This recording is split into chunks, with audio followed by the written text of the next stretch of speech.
नमस्ते, प्रणाम, गोड़ लागतनी। हम प्रीति ओझा आप सभी के स्वागत करतनी अपन यूट्यूब चैनल पर। एगो बहुत ही सुंदर रक्षाबंधन स्पेशल झूमर गीत लेके आयल बनी। ननद भाभी के ऊपर बैठे नोक छोक वाला।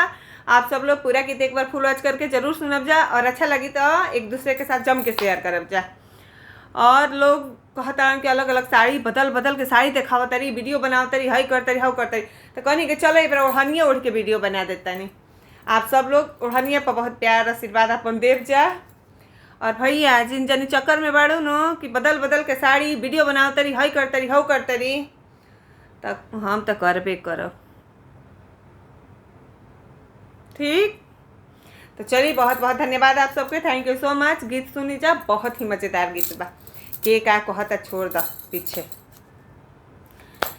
ननदो रखियो ना बान्हसु बड़हन नेग मांगेली। ननदो रखियो ना बान्हसु बड़हन नेग मांगेली।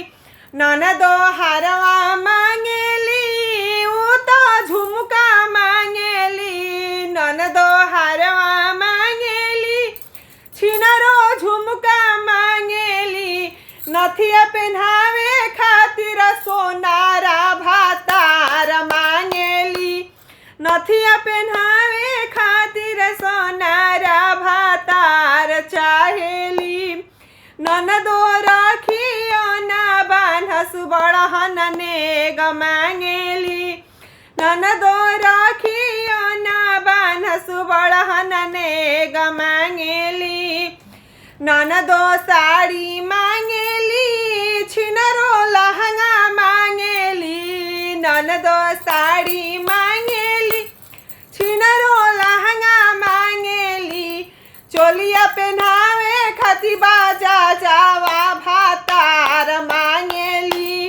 चोलिया पहनावे खातिर बाजा जावा भातार चाहेली। ननदो रखियो ना बान्हसु बड़हन नेग मांगेली। ननदो रखियो ना बान्हसु बड़हन नेग मांगेली।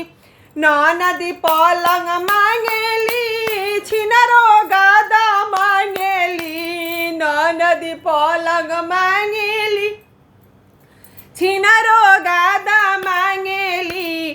सेजिया सोए खातिर भइये के भातार चाहेली। सेजिया सोए खातिर भइये के भातार मांगेली।